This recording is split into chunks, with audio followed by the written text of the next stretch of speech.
Lecture du livre de Ellen G. White, intitulé Message choisi, volume 1. Chapitre 64. Les ténèbres ne l'ont pas reçu. Lumière supplémentaire. Au commencement était la parole, et la parole était avec Dieu, et la parole était Dieu. Elle était au commencement avec Dieu. Toutes choses ont été faites par elle, et rien de ce qui a été fait n'a été fait sans elle. En elle était la vie, et la vie était la lumière des hommes. La lumière luit dans les ténèbres, et les ténèbres ne l'ont point reçue. Il y eut un homme envoyé de Dieu, son nom était Jean. Il vint pour servir de témoin, pour rendre témoignage à la lumière, afin que tous crussent par lui. Il n'était pas la lumière, mais il parut pour rendre témoignage à la lumière. Cette lumière était la véritable lumière, qui, en venant dans le monde, éclaire tout homme. Jean 1, verset 1 à 9. On m'a demandé, pensez-vous que le Seigneur ait en réserve d'autres lumières pour nous en tant qu'Église? Je réponds qu'il a une lumière qui nous paraît nouvelle, mais qui est une précieuse ancienne lumière jaillissant de la parole de vérité. Nous n'avons encore que de faibles lueurs des rayons de lumière qui nous sont réservés. Nous ne tirons pas tout le profit possible de la lumière que le Seigneur nous a déjà accordée, ce qui nous empêche de recevoir une lumière accrue. Nous ne marchons pas dans la lumière déjà répandue sur nous. Nous nous disons observateurs des commandements, sans comprendre les véritables dimensions de la loi de Dieu, sans discerner son caractère sacré. Plusieurs de ceux qui s'attribuent le rôle de prédicateurs de la vérité ne se rendent réellement pas compte de ce qu'ils font en enseignant la loi de Dieu, parce qu'il leur manque une connaissance vivante du Seigneur Jésus-Christ. Quand nous lisons ce qui concerne Luther, Knox et d'autres célèbres réformateurs, nous admirons l'énergie, la fermeté, le courage de ces fidèles serviteurs de Dieu. Nous voudrions être animés du même esprit.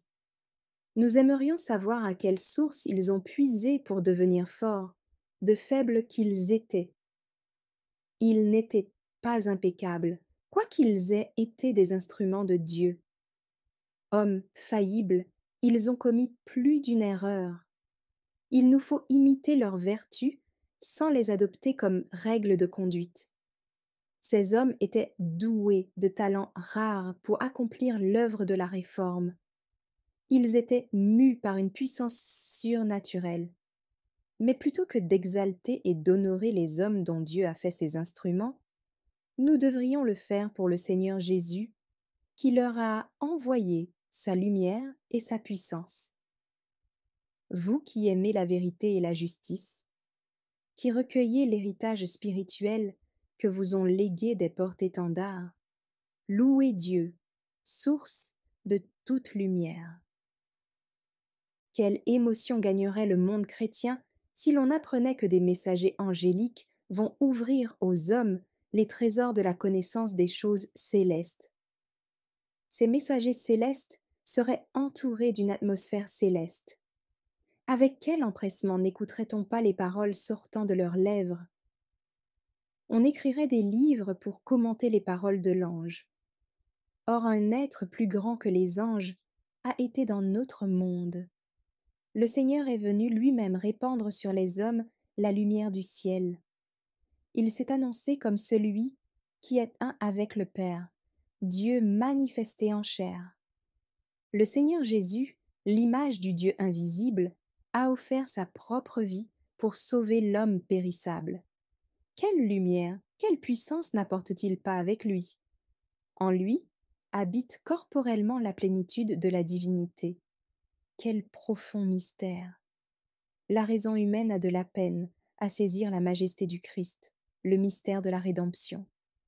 Une croix d'ignominie a été dressée, des clous ont percé ses mains et ses pieds, une épée a percé son côté jusqu'au cœur. Le prix de la rédemption a été payé pour la race humaine. L'agneau immaculé de Dieu a porté nos péchés sur le bois. Il s'est chargé de nos douleurs. Un thème inépuisable. La rédemption est un thème inépuisable, digne de notre contemplation attentive. Cela dépasse la compréhension de la pensée la plus profonde, de l'imagination la plus vive. Qui peut arriver jusqu'à Dieu en le cherchant? Les trésors de la science et de la sagesse sont ouverts à tous les hommes. Si des milliers de génies consacraient leur vie entière à dépeindre ces charmes immaculés, ils n'épuiseraient pas le sujet. Bien que des auteurs doués de talent aient donné à connaître de magnifiques vérités, offrant une lumière accrue, nous continuons néanmoins à découvrir de nouvelles idées, et un vaste champ s'offre à nos investigations, le thème du salut étant inépuisable. De siècle en siècle, on s'est efforcé de mettre en lumière la vie et le caractère du Christ, ainsi que l'amour de Dieu manifesté dans le sacrifice expiatoire. Le thème de la rédemption occupera l'esprit des rachetés durant l'éternité. À travers les âges éternels, le plan du salut offrira des aspects nouveaux et riches. Si Jésus était au milieu de nous aujourd'hui, il nous dirait ce qu'il a dit à ses disciples. J'ai encore bien des choses à vous dire, mais elles sont maintenant au-dessus de votre portée. Jean 16, verset 12. Jésus désirait vivement ouvrir devant les esprits de ses disciples des vérités profondes et vivantes, mais il ne le pouvait pas, à cause de leur compréhension terrestre, obscure, déficiente. Il ne pouvait profiter de vérités grandes, glorieuses, solennelles. Par manque de croissance spirituelle, on ferme sa porte aux riches rayons de la lumière émanant du Christ. Nous n'atteindrons jamais un moment où nous n'aurons pas besoin d'une lumière accrue. Les dires du Christ ont toujours eu une longue portée. Ceux de ses auditeurs qui écoutaient ses enseignements avec des opinions préconçues étaient incapables de saisir la signification de ses déclarations. Jésus est la source, l'auteur de la vérité. Les grands thèmes de l'Ancien Testament ont reçu une fausse application, une interprétation erronée. L'œuvre du Christ consistait à exposer la vérité mal comprise par ceux à qui elle avait été communiquée. Les prophètes avaient fait des déclarations, mais leur signification spirituelle échappait à leurs lecteurs, incapables de comprendre la vérité. Jésus reprochait à ses disciples leur lenteur à comprendre. Ils perdaient de nombreuses et précieuses leçons parce que la grandeur spirituelle des paroles du Christ leur échappait. Mais il leur promit que le Consolateur viendrait et que l'Esprit de vérité leur rappellerait ce qu'ils auraient oublié. Il leur donna à entendre qu'il leur laissait de précieux joyaux de vérité qu'ils ne connaissaient pas. Des pierres précieuses dans la mine de la vérité.